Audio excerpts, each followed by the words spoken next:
Alors pour ceux et celles pour qui ça va être la première expérience en vélo de route, ça va être important de bien comprendre le système de changement de vitesse. Ça va vous aider justement à garder le focus sur ce qui se passe dans le peloton, à regarder la route et non pas regarder la chaîne. Et ça va vous permettre aussi d'adopter une meilleure cadence de pédalage qui devrait se situer environ entre 80 et 90 rotations par minute. Et une des raisons aussi très importante, si c'est votre vélo ou celui de la Grande Traversée, ça va être d'éviter l'usure prématurée des pièces en adoptant les bonnes techniques de changement de vitesse. Alors, c'est ce qu'on va voir ensemble.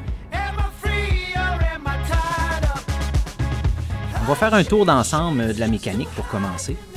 Alors, les manettes de frein ont principalement deux fonctions. La première, c'est de freiner et la deuxième, c'est de changer les vitesses. Concernant la manette de gauche, elle va contrôler le dérailleur avant. Alors, comme vous pouvez observer, il y a la manette de frein et juste à l'arrière, il y a une petite manette. Alors, si on pousse la grande manette vers l'intérieur, ça nous permet d'utiliser le plus grand plateau.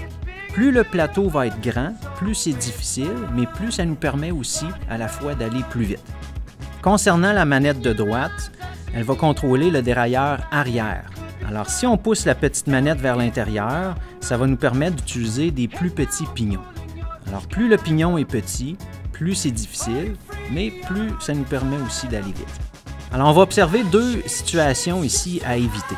Alors, voici la première situation. Alors, on s'est placé sur le petit plateau et on a choisi un grand pignon à l'arrière pour faciliter un démarrage qui est plus facile.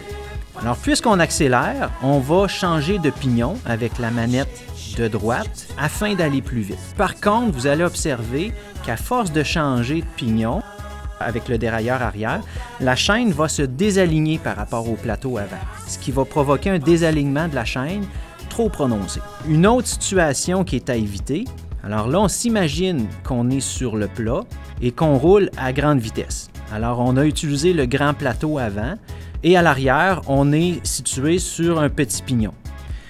Et là, ce qui arrive, c'est qu'il y a une côte qui se présente devant nous. Alors, ça devient de plus en plus difficile et ce qu'on va faire à ce moment-là, c'est d'utiliser la manette de droite et puis changer de pignon pour utiliser des pignons de plus en plus grands.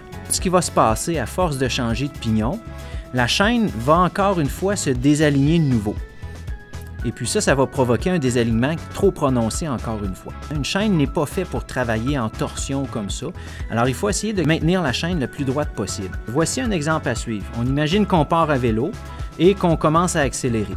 Alors dans ce cas-là, on va utiliser un petit plateau à l'avant, tandis qu'à l'arrière, on va être sur le grand plateau. Alors quand la vitesse augmente, on doit changer de pignon. Éventuellement, quand on est rendu à mi-chemin sur les pignons arrière, il faut penser d'utiliser le grand plateau pour éviter justement un désalignement. Idéalement, avant de se présenter à la Grande Traversée, on vous suggère d'essayer un vélo de route pour s'habituer justement au changement de vitesse. Si ce n'est pas possible, alors assurez-vous de revisionner la vidéo pour bien maîtriser les principes de changement de vitesse.